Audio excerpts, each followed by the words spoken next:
All right. Hello, everybody. It is, God, this is hard to believe. June 21st. Wow. The year is flying by. Anyway, I was a couple minutes late here. I was just wrapping up a call with one of my marketer friends that's created a pretty darn cool program. Uh, it's similar to a program that we have in the resource area for ACT, and I think I'm going to be updating that to this new program. And the one I was referring to, the one in our program is called Authority Spy. That's the one that I've been promoting for many, many years, and it's how to find influencers. It's the thing with that one is it's a great program, still a great program, but it gives you a lot of stuff, and you have to kind of sift and sort through the information. You have to make a lot of contacts, and you know, you can still get to it. But this new program, it's very, very similar. You put in a keyword, and it comes back with all the influencers, but it allows you to sort the influencers. And here's the really cool part. You don't necessarily want influencers with huge volume of followers. You want influencers that are specific to your niche. First of all, if they've got a lot of followers, that's great. But a more important factor that the other program does not reveal is the engagement. Like if you have 100,000 followers and you've got a 2% engagement, that means you really only have 2,000 that are listening. So that says something about the quality of the group. Like when you have somebody, let's say they have 500 followers and they've got an 80% engagement, that's way better. That means they're totally engaged, they're totally engrossed, they're listening and they're paying attention, and they're really, you know, they're loyal followers is what they are. So that's what this new program I've just been kind of taking a look at. I got a trial version of it that he just gave to me to try out, and I told him if it's as good as what I think, I'm going to make some training videos and actually put them into the traffic portion of ACT. But to me, everything I've seen so far, this thing looks it looks awesome, looks phenomenal. So anyway, that was why I was a couple minutes late, probably worth a couple minutes to get that deal locked in. Really cool stuff, because I think one of the things that a lot of people are afraid of when you get your funnel up to test it, they're afraid to spend money. You know, nobody wants to blow money on ads. And, you know, I don't blame you, because a lot of times your first ad's not going to be successful. It is going to be a money pit for the first couple of times. Now, not to say that it should be. Most people just experience that. If you get your big idea right and you put that in front of the right people, you should get a really good return on the investment on just about any paid traffic source. But a lot of people are hesitant, you know, especially if they have not bought ads before and this is a first time thing. I see just a lot of trepidation there. So using the influencers, there are scripts and things that you can send out to the influencers. And a lot of these influencers, they're doing this for the money. You know, that's what they're truly in it for. So if you've got a product, you've got a funnel, it's ready to go, you think it's going to convert, that's the time to use this type of a tool, whether you use Authority Spy or this new tool that'll be coming out here very shortly. That's the type of tool that you would use to go turn those people up. And this is like affiliate marketing. When you can get affiliates to sell your products, there's really no cost unless there's a sale. So it's like it's a no-brainer. It's a guaranteed money in, money out. And if you've got a 50% commission, that really motivates people on the other end. Imagine reaching out to one of these one of these authority figures, one of these influencers, and saying, look, I've got a $500 product. I'll give you half for anybody that buys as long as you mention it to your group. All you have to do is give them this link, send them through if anybody's interested, and you make half of it. That's pretty enticing to those guys because really, they have a big group. They don't have any other way to make money. That group is their money-making thing, and that's why they did it. That's why they built it. That's why they provide quality to it. So you just become part of that process. That is a whole sector of traffic that not a lot of people talk about. And it's really good. It's also good to verify your funnels. If you're not sure about your funnel, if you haven't done paid traffic to it, it's a great way to figure out, hey, if I send 100 people through this funnel, how many are going to convert? As long as they're the right audience, how many are going to get to the end and actually make a purchase? Those numbers are really, really important.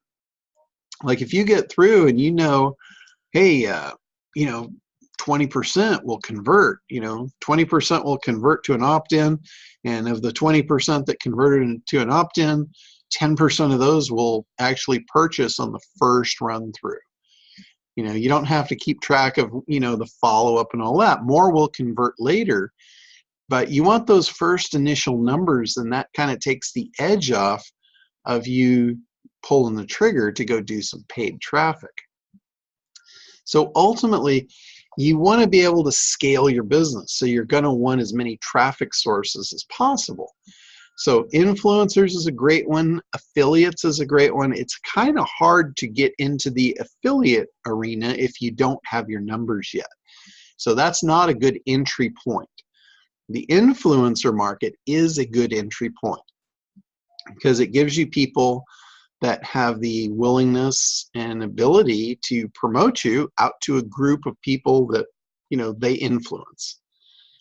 That's a great way to get started because it costs you nothing up front. You've got to pay your commissions to the person, so you create a good reputation as far as that goes. There's a lot of people, I will not name names, but there are a lot of people in the internet marketing space that offer affiliate programs, and they do not pay their affiliates.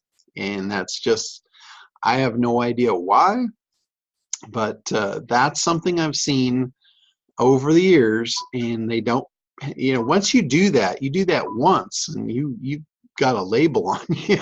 So that's not a label that any of you want.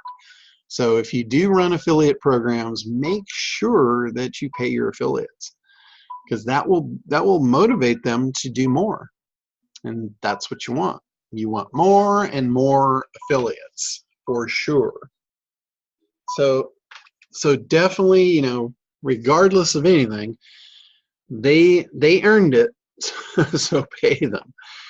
And anyway, back to the whole influencer thing. By getting these influencers to promote you as a starting block, it's as far as I can see, it's the perfect way to get started because it's immediate. You don't have to wait. You don't have to pay, and it's a great way to get it off the ground. It also gives you your numbers. Your numbers allow you, if you've got good numbers, then affiliates want to jump on. But the affiliates don't necessarily want to jump on and test stuff. They're kind of like the next level up. They have to know what they're doing. They have to know if they put in X, they get back Y. And for you, it's the same thing. When you do paid traffic, you want to know, hey, if I put in X, I get back Y. So this is kind of a nice bridge, a segue to get to that. So pretty neat stuff. As far as, so that's from the marketing side. From the SEO side, I've seen a lot of stuff come through my email box this week. I have not had a chance really to follow up, see, what it's all about. There's a lot of talk about, Google changing things up again and adding different stuff into the into the search results pages. I personally haven't seen any of it happen yet. Google, they're constantly changing and throwing ideas around, but sometimes, a lot of times it gets leaked and it gets talked about, and I think that might be kind of the way they gauge whether they're actually going to implement it or not. I truly believe, and I've seen this before, they will leak information out and see how it's reacted to, and then make their decision as to whether they're going to go forward with it or not. And if they don't, then it's just a rumor. If they do, then it was inside information. So anyway, you can't really listen to everything you hear. It'll drive you absolutely nuts. It's like watching your rank. If for any of you guys that are doing SEO, I have said this for, God, I don't know, the last 20 years. You cannot watch your rank daily. It'll do nothing but drive you crazy. That is the first thing that's going to happen, is it's just going to drive you crazy if you're watching it daily, because it does shift, it does go up and down. That's a natural thing, and especially now with Google's rank brain. Google's rank brain is like constantly split testing everything, and it's split testing it looking for the best user experience. The links still matter. Absolutely. There's no doubt about it. Links will still give Google the signals that, hey, we should take a look at this. We should test this. But that's pretty much what you can count on it being now, as a test. Let's say you get a site, you start doing link promotions and linking campaigns, and you're making it look popular. You're doing your social signals. You're doing all your traditional SEO stuff. Google's going to see that. It's going to take notice. It's got, there's two algorithms at play here. It's looking at what do we test, and then how do we test it. So the original ranking algorithm, of looking at links and popularity and all that, I believe still they're using that as a baseline. They're using that as a baseline to decide what to test. So if you look good in that arena, you'll get into the ring. But then Google's rank brain is going to come in, and we're going to see if you can hold your weight or if you're going to get knocked out. So that's kind of how I see it, and it's pretty accurate, I think, because if all else is equal, and you're on the top page, you're in first page, and you're battling for position, that battle right there is about the click-through ratio. It's about the bounce rate. It's about the time on site. I see it across all my clients, all my customers. The sites that have high bounce rates, we get them up. They don't stick. They don't last. They slide back. They might be second, third, fourth page. To our best efforts, if you do not get the user experience right, you're not going to win long term. If all things are equal and everyone else has a poor user experience, then maybe you got a chance. But I can assure you, I can guarantee you, the future of Google is going to be based on the user. It's going to be based on, that is the thing they're looking at to figure out who's the best, who has the best content. Relevancy, that's how they're gauging it. If it's not relevant, nobody's going to stay. If it's not relevant, nobody's going to click through. So, we've talked about relevancy for years now, that, that's what it takes to rank in Google, is relevancy. And this is how they're gauging it. They're gauging it ultimately on the user experience. And, it's perfect. It makes perfect sense that that's what they would do, because that's who they care about, and that's who they're going to look to for the answers of, who's the best content. So some of the stuff that you've probably heard about SEO, there's reasons behind it. Like for instance, one of the things is longer content ranks better. If you look at charts, there's all kinds of people that have done some in-depth studies and surveys of this, and they do charts of what content ranks better, and they show you how long the content is, like how many words, how deep does it go, versus on average what position it ranks in. And if you look at those graphs, the longer content typically ranks at the top. Not to say that some short content pages are not number one. I'm not saying that.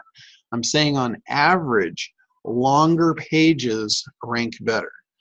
Now, getting to my point, it's not because of the length of the page.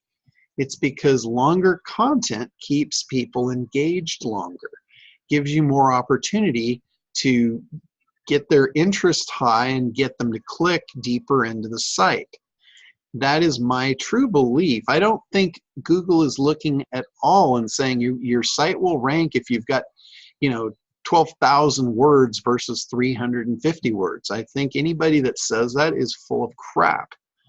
Google could care less how long your content is. What they care about is how it's consumed.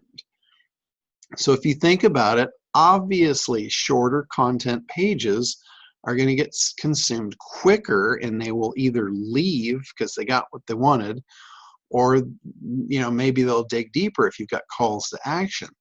But the longer page will keep people on the site longer, and that's a pretty good signal to Google that the content's relevant and it's quality. So keep that in mind, when you're building content. Yes, length matters, but it's because of that. It's because of the engagement. It's because of the user experience. So keep that in mind, and plan your content accordingly. So that's one of the things that you need to keep in mind when you're hearing stuff from the industry. Take it for what it's worth. Try and figure out why. I always look at the why. When somebody tells me longer content ranks better, first thing I ask is why. Is it truly because it's longer? In this case, I don't think so. It's because it engages the person longer. That's what is looking good to Google. So I mentioned some shorter pages ranking number one over longer pages. Now I see that a lot. And oftentimes it's because they have video on them. You can have a very short page with video that will engage the person and keep them there for a long time. And typically at the end of the video, they'll do a call to action, and they'll send you to a deeper page, and they will follow that procedure. They'll do that over and over and over. So that's something that you want to think about when you're creating your plan or your roadmap for your creation of your website. So anyway, that's kind of a little bit on the marketing side, a little bit on the SEO side. If you guys have any questions, go ahead and unmute and come on out. Otherwise, I will keep going, but I wanted to give you a chance. Go ahead, Gregory. Oh, okay, thank you. So, wrapping up real quick about last week in my situation, I will be doing my 90-day suspension at the club. I'll tell them tonight. Just tell them, not asking.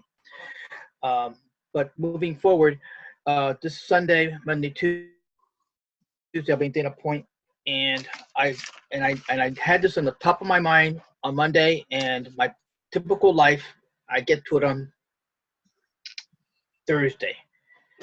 So what video would I link to Revillo for your for an internet denominator that you would like, or you just send me the link of which one you want me to use? Well, Revillo is actually Michelle Calloway's product. Right. But I need, the way it works is I have to have her as the product. She's like the avenue. And you're the destination. And then I need to have her to know which link or which video I'm going to hook Revillo to. Oh, gotcha. Okay. So you have a Revillo account and you want to get a video. Okay, gotcha. Okay, I understand now. I have a video on the homepage. It's like a 4-minute video. I have not created like any little short type videos like that with just me face to face. So I don't have anything like that up yet, but the video that is on my homepage has been pretty effective. That has built a lot of opt-ins for me. Okay. So I see Michelle's online now. Yeah, it looks like she So just Michelle, the question, right. So my question, Michelle, is it 4 minutes too long? it might be for a Revillo video. Oh Yeah. yeah. So if you're talking for a Revillo video, is that what Yeah. the question is? I'm sorry, I just came on. I had a previous engagement. Yeah, that was the question.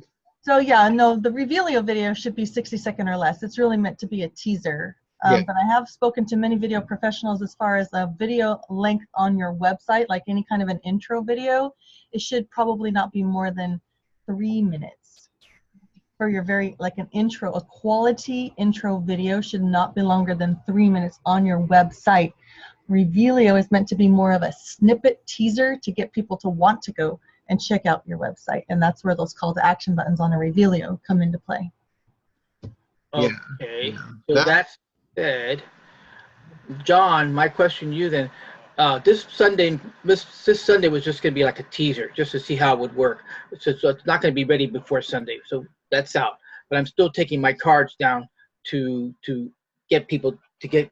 I collect business cards, and then I'll be able to tell them about Internet Denominator. So for next Thursday at the club, my last event at the club is a small business expo. Do you think we might be able to take a 60-second snippet out of the 4 minute that we can use, and then I connect with Michelle on Tuesday to get the link set up for? Well, what I'll probably have to do, I'll probably have to make you a unique video for that. Oh, okay. Because the 4 minute video that's on the site that I was referring to, it's more of a promotional hype video based on the whole Elvis shift big idea. Right. So it wouldn't really be appropriate for that purpose. Okay. But like Michelle said, you know, just a basic intro video that's on your site should be as short as possible, probably maxing out about 3 minutes. Okay. A Revillo type video under a minute. Yeah. And I would totally agree with that for sure. Okay. In fact, I think probably half of that, probably 30 seconds, 45 seconds is going to be plenty, because remember, you're just revealing the shock and awe factor with Revillo. So the shock and awe factor can fade real fast if it goes too long. Yeah, people's attention spans just 30 minutes is prime. We recommend 30 seconds. 30 seconds. Did I say 30 minutes? Okay, 30 seconds. Introduce yourself quickly. Do either a cutaway to your service or product, or get a video testimonial. Those are very powerful as well. And then go straight into your call to action. So that's kind of what we recommend. Intro, value, offer. Or call to action to lead them to where you want them to go. That's what Revillo is all about, is to get them to engage through one of those call to action buttons. Yeah, okay. For any of you, like, we got a bunch of people on here that may not know what your product is, Michelle. So just in a nutshell, what the Revillo product is, it's an app that runs on your phone that when you scan it over something like a book cover or a business card or something that's got the Revillo little code on it, it actually comes to life, and it's really cool. Actually, do you want me to just do a quick demo, because it doesn't really rely on a code? It's actually image-based recognition. So anybody's business card, anywhere, or anybody's book cover, posters, banners, logos, anything can be made to come alive with a personal message from you to your audience, which is really engaging. So could you do it like, let's say you take somebody's face and have it recognize their face, so anything that had their face on it would come to life? That's what we did with Terry Harding. She has a signature sketch of her face that in her little scribbling signature, that's kind of like her mark. She has it on multiple things.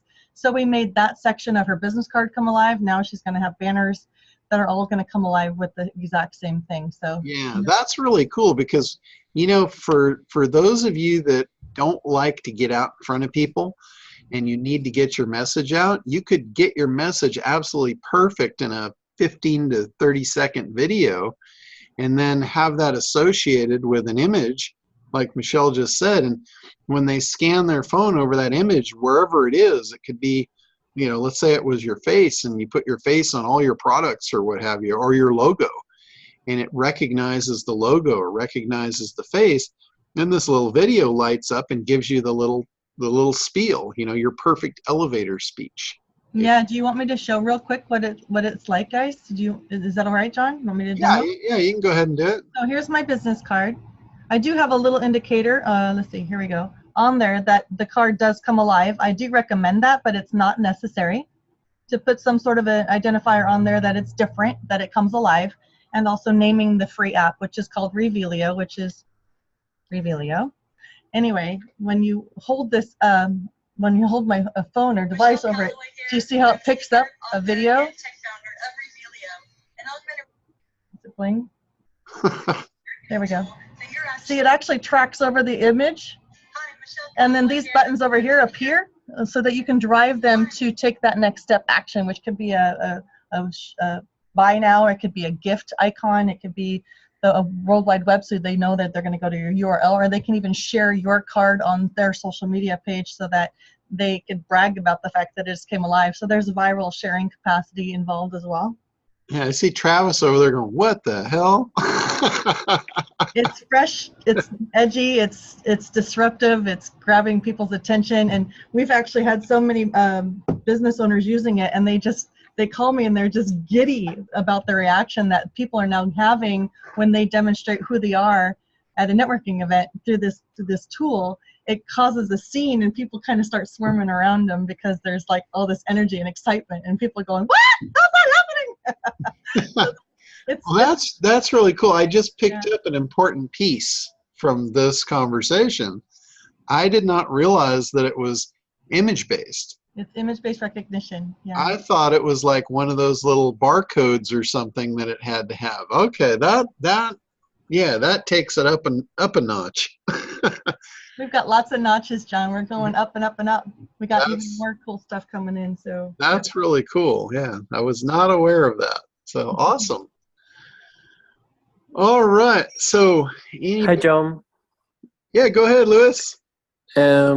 I like to ask you the question in the chat at the beginning of the chat. Let me see. Okay. Which one? I see one about 4th of July. SMX. SMX, New York. Oh, so I'm gonna copy again the.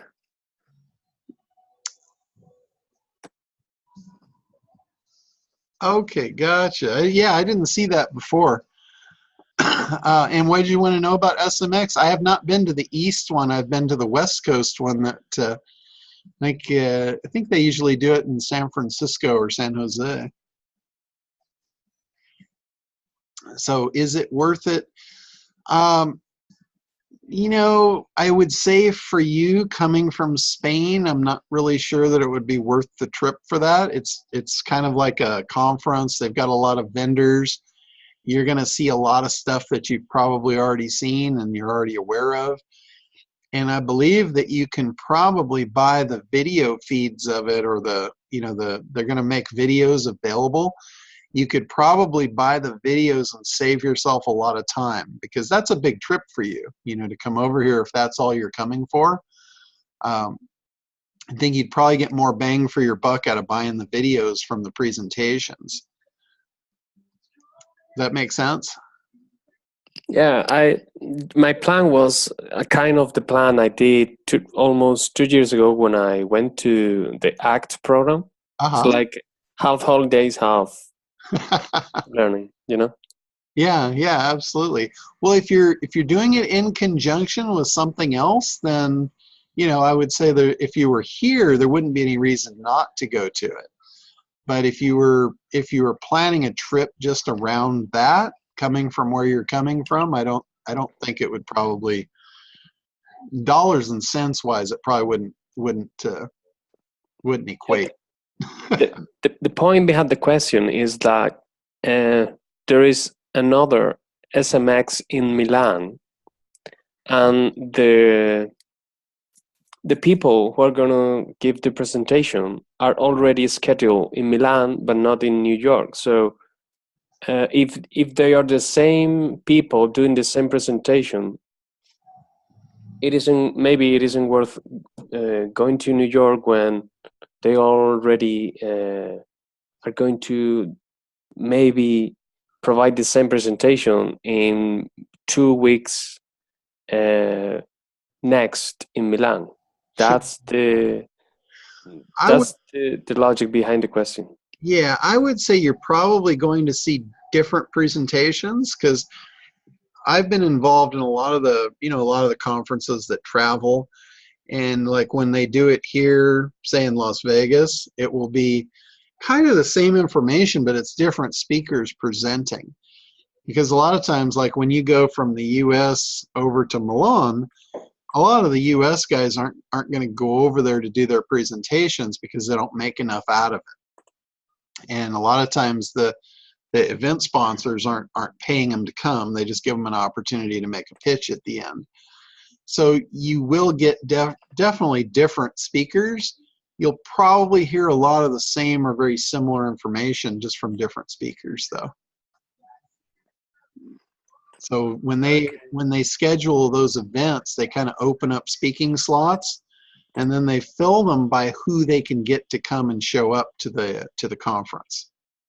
So they won't get the same draw from the U.S. speakers, and likewise, same thing over here. We don't get a lot of foreign speakers over here for the same reason. It's just the time and expense of travel.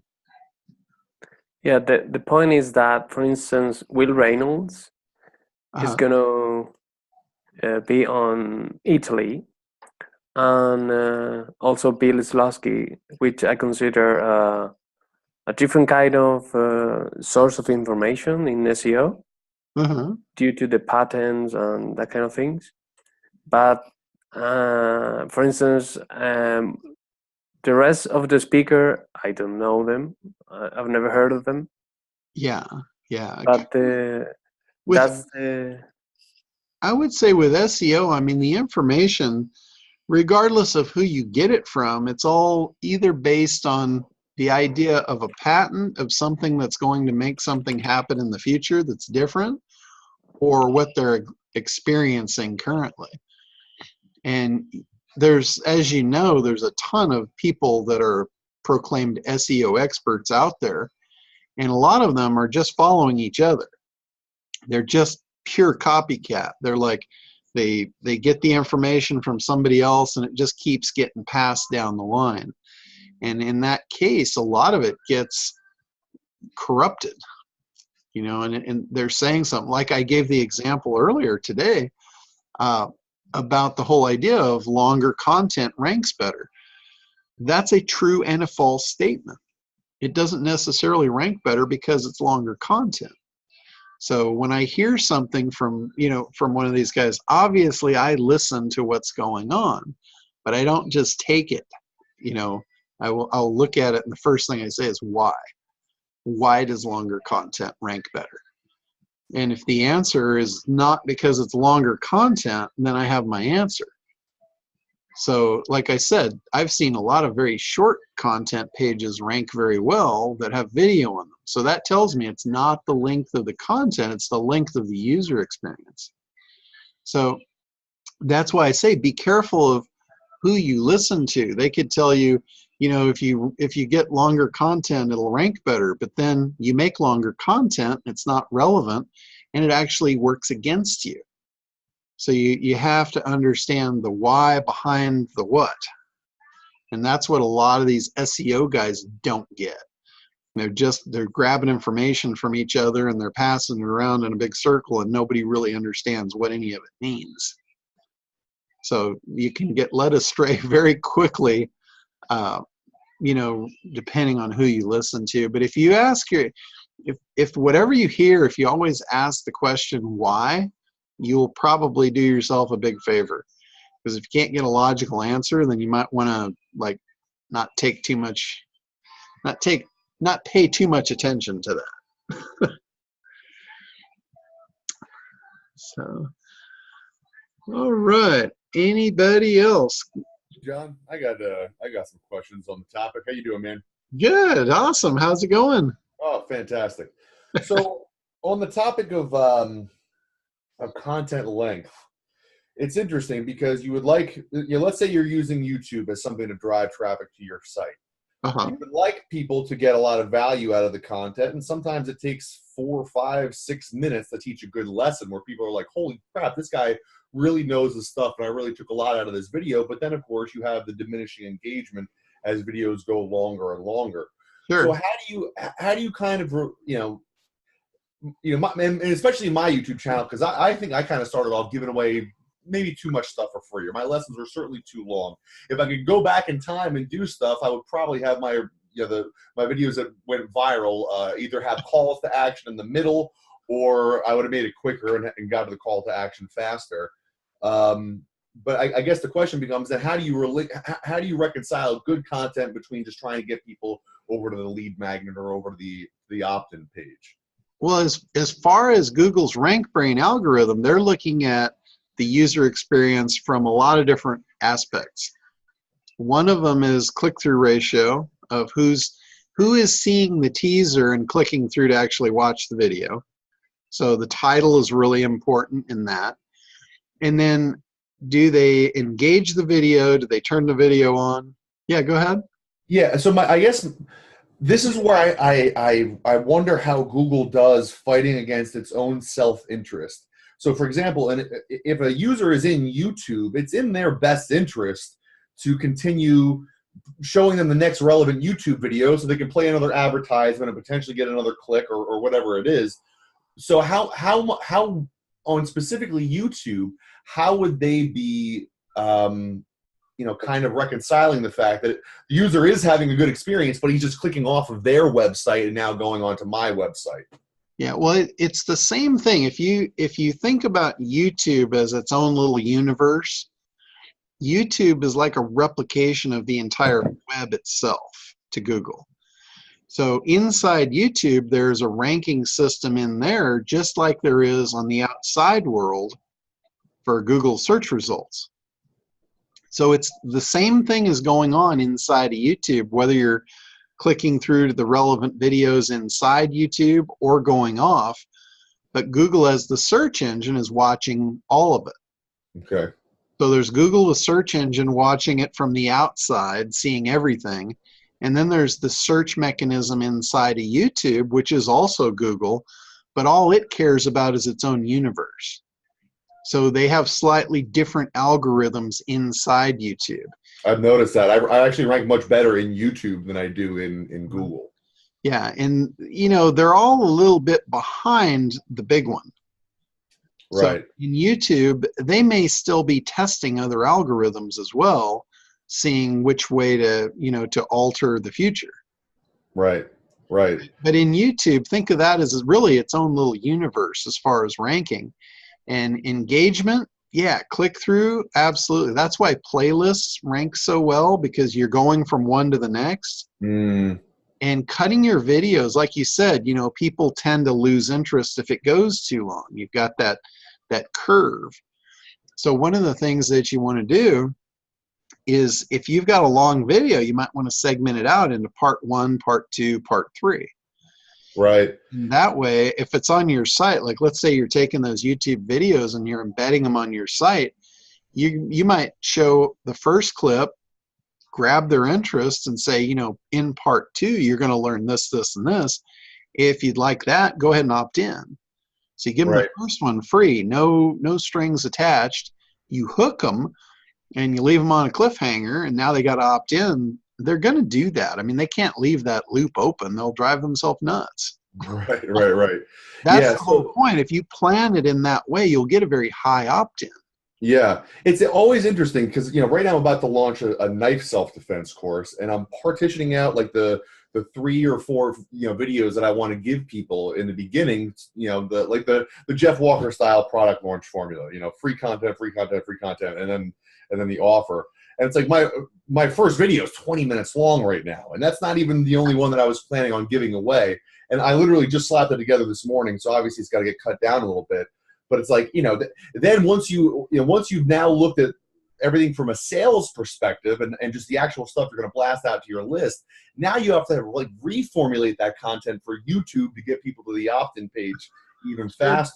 So, I'm looking at these 20-minute long videos and wondering if I'm giving away too much for free. It just, within the specific content, it just seems like the first 6 minutes of the video, I'm showing people like everything not to do, and then it seems like I don't want to insult people by doing an entire video on what not to do and not give them something to do, which then takes another 5 or 6 minutes. Well, no, I think that's perfectly fine. You can break it up and say, hey, this is part 1. This is the stuff not to do.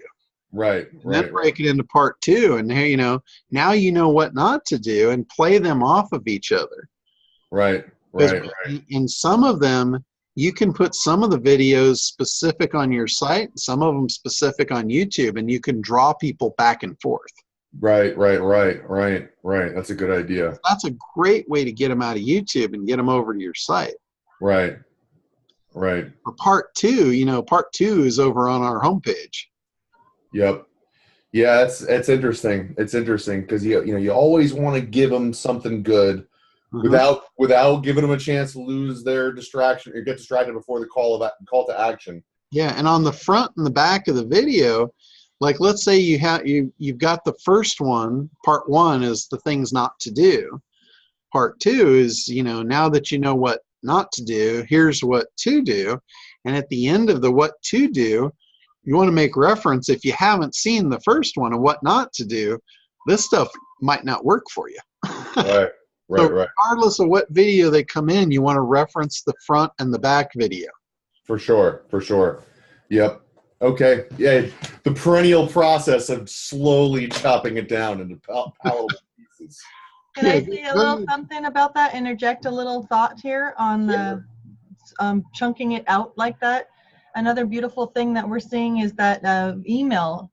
You can actually start putting a little snippet like those little shorter videos in your emails and enticing people to come into your system from email better than you have ever been able to before. Interesting. So what software is doing that? Because in Infusionsoft, I can't even put a GIF in my emails. Well, I know I've been using Aweber, but now I'm moving over to Kartra for John's recommendation. Kartra's video marketing tool is by far the most supreme thing I've ever seen. Really? Yeah, totally. Right, John? My mind is blown. And and Michelle's a video gal, so I've been studying this space for quite a while now. So what I have seen people do too, if you have Infusionsoft, is you can take an image from your video and put that in Infusionsoft and set it as a hyperlink that if they click on that, they'll either go to a page on your website so they can watch the whole video, or they can go to your YouTube channel. But again, I'm an avid believer in pulling them away from YouTube and having them go straight to a landing page. Oh, for sure, yeah.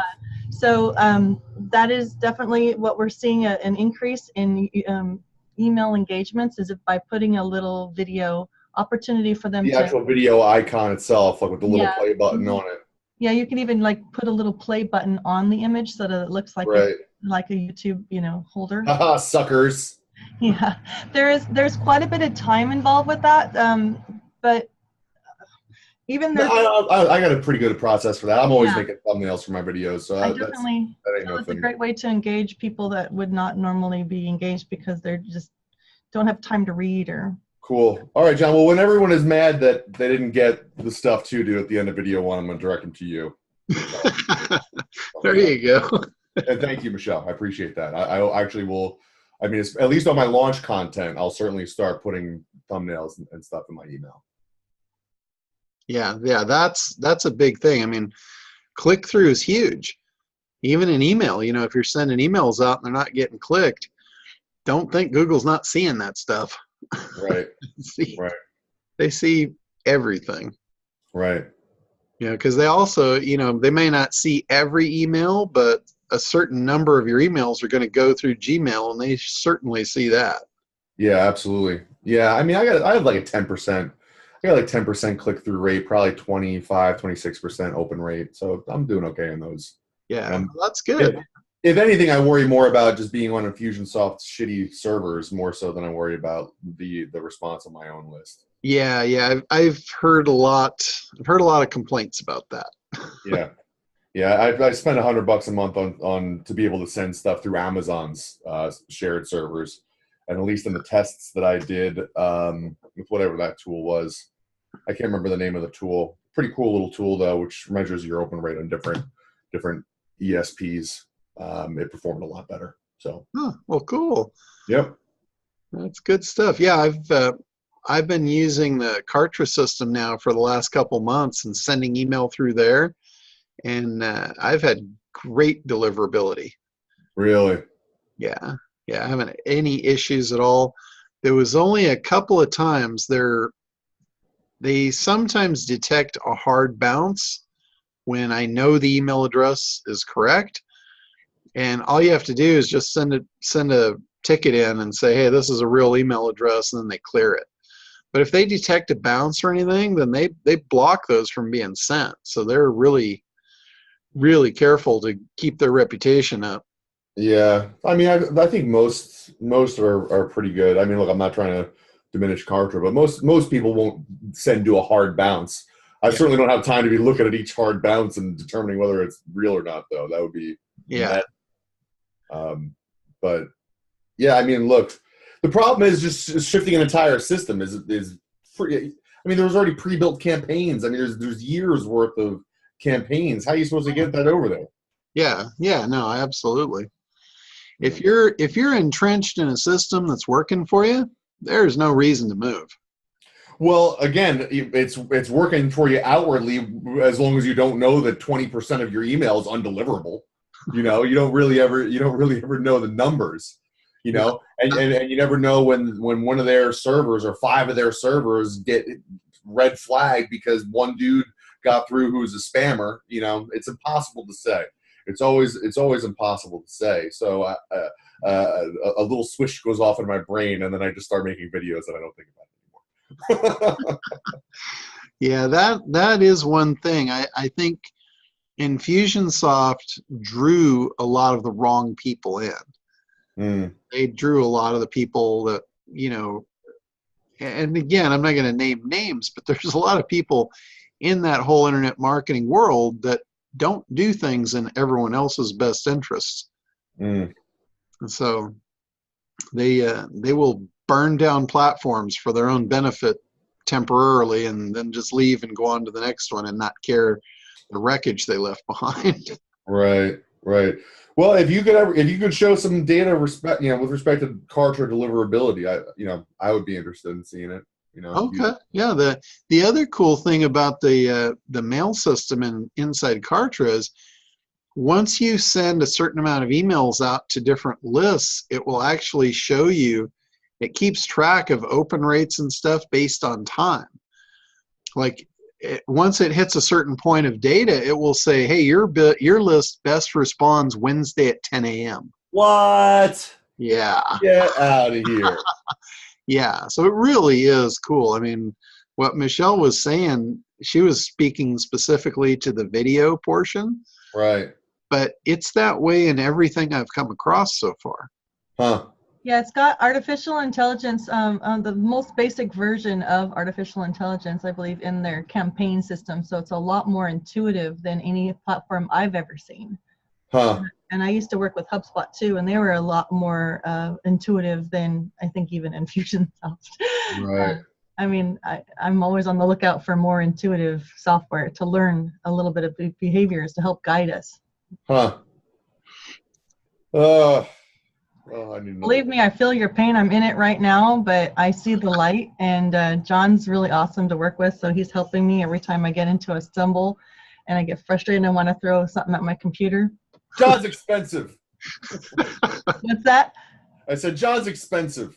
Oh, come on, I'm a bargain at any price. I think you got, I mean, everybody's in a different place in their business, and I was in a place where my systems weren't all communicating with one another, and I'm getting ready to scale. So I have to have everything under one hood, and that's one of the things, again, the customer service aspect alone that Kartra offers is unbelievable. The video tracking capability is mind-blowing. And so just even for those few things, I'm like, I'm in. I just got to, wade through this muck that I'm in right now with the transfer over. But yeah, I mean, look, it's always interesting to there's like I find there's like a factor of 1,000. If one person gets to a broken page, 1 out of 1,000 people will actually email you to tell you. Yeah. Oh, yeah. So it's like you never even know the people who are opting in but not getting the rest of the emails. You don't hear about it, and sometimes you can't replicate the error. But nevertheless, I'll start looking into it, and I'll try to see if I can find somebody cheap who might maybe be able to just transfer all my campaigns, because that's really what it comes down to. Well, especially if you're going to be using a lot of video training, again, just take a look at the video marketing aspect of what Kartra offers, even if that's the only thing you use, and you don't have to move over into the entire Kartra system to activate that and your own website. Just that feature alone could bring you so much data that is going to blow your mind and get you to be like, oh wow. All right, I'll check it out. Yeah. I'll check it out. Yeah, and Thanks, guys. I'll let somebody else jump in. I don't want to take up too much of the time. Yeah, but just kind of to throw my situation in on top of that, when I was first looking at Kartra, I had no intention of shifting everything to it because, as you know, I've got a lot of systems entrenched that have been there for 20 years. I had, email systems in place running on my own servers. And as I got in, I figured I'm going to use it to like build pages and just make opt-in campaigns and things like that. And every time I looked at the next tab, I'm like, that's way better than what I got over here. And at some point, I just decided, I'm just shifting the whole thing. I'm just migrating everything over. Wow. Even membership sites. I've used a member since like 2008. And I have defended that one, to the hilt. Why I've got 1,000 reasons why I would never move off of that one. And I'm moving off that one. Wow. So yeah, it's pretty powerful. It's really a cool deal. Very cool. But anyway, let's wrap this up. We got a few more minutes.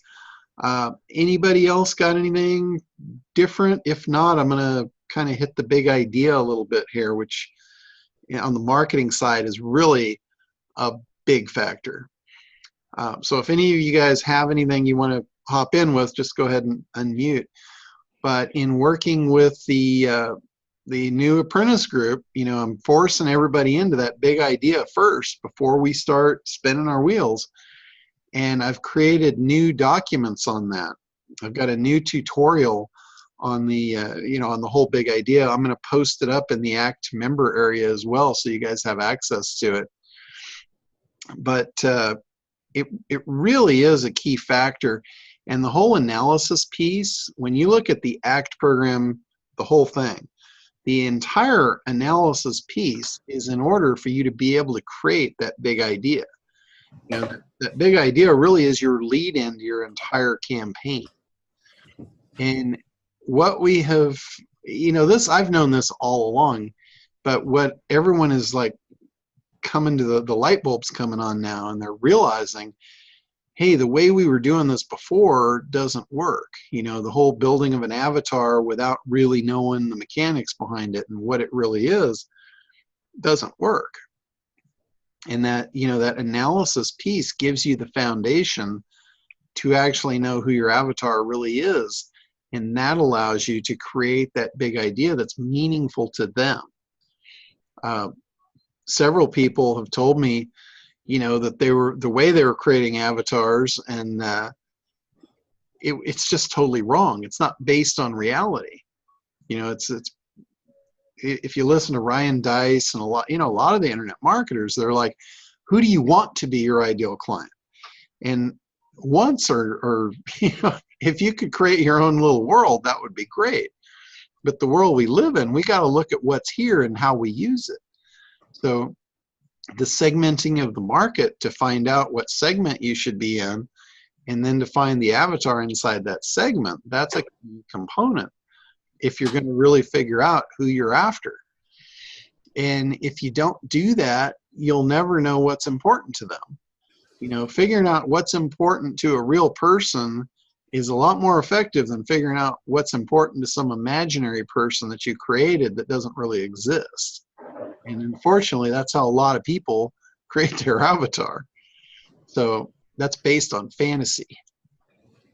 And so anyway, this whole thing about the big idea, coming up with the promise, what's important to that person? What do you need to promise them to make them, shift their gears and pay attention? And then how are you going to deliver that? And the whole delivery, when you have a delivery mechanism, that eliminates their first objection of, I don't believe it. I've heard that before. It doesn't work. When you have a unique delivery system, it almost proves that, hey, okay, well, they've got something that will actually give me what I want. So now they're paying attention at a different level. And then when you tie it to that curiosity factor, you're removing the thing of, I've heard that before. So for instance, in our marketing of ACT, the whole Elvis shift, no one has ever heard the Elvis shift. It's something I created as a curiosity factor. And it makes them think, well, how does Elvis have to do with my business? But if you're telling me there was a secret thing that made him go from a struggling musician to the king of rock and roll, and I can use that same thing as a mechanism to deliver that result in my business, I'm interested. I want to know about that. It's that curiosity factor of, you've opened a loop that's got to be closed. They're not going to walk away and like next week go, I wonder what that whole Elvis thing was about. I wonder if that could have worked for me. They're not going to feel very good about that, when they had the ability to just opt in and get it for free. So that's the big idea in a nutshell. It's those three things. I went out online this week and started, doing a little bit of my own research of who's teaching the big idea. Big idea is not something I came up with. This came out of ad agencies in the 50s. If you look at ad agency guys in the 50s, this was like their cornerstone. Coming up with a big idea, that was the thing. That was the beginning of an ad campaign. They didn't create without that. That was like their first piece. Now, obviously, to get to that piece, they had to do a lot of analysis. They have people like in an ad agency, there's people that are churning up data, bringing it into the boardrooms for the guys that create the ad campaigns out of it. They're not doing the research, but they're certainly leveraging the outcome of the research. So anyway, I just wanted to kind of hit on that. I'm going to upload those documents. I've got a new worksheet for the big idea and also a tutorial where I've got 20 examples of multi-million-dollar ad campaigns and their big ideas. And I've specifically broken out each of the three components so you can see them in action and you can see how these things work. And I think that's going to help a lot of you, because as I've seen people go through ACT and I've seen the big ideas they're coming up with, it was pretty clear to me that they didn't understand what the big idea was. Because I haven't seen anybody yet that actually came up with a truly viable one on their own. So that kind of tells me I wasn't explaining something right. So I've recreated that lesson. So I'll get that up as quick as I can for you guys. Hey, John, I just sent you an email with what we believe is ours. So I'm very excited to hear back from you. So. Cool. Well, as we were talking yesterday, I was making notes, and I think I've got the framework for a pretty good one. All right. Well, take a look at what we did too, because all three of us like it a lot. Okay. Cool. Awesome. Maybe we can just go with that, or I can, Well, I'll wait to hear from you, and I'd love to see if we can chat a little bit later. Get this thing knocked out of the park, Okay, awesome. Yeah, we need to. I got things to do, man. Up for you. Awesome. All right, well, will do. Okay, guys, I'm going to go ahead and wrap up for today. I've got this afternoon and tomorrow. I've got pretty well full up until.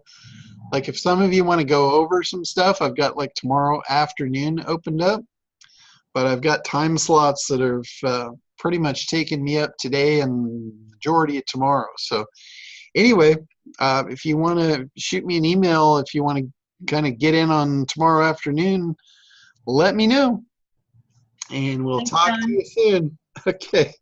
Bye-bye. Bye.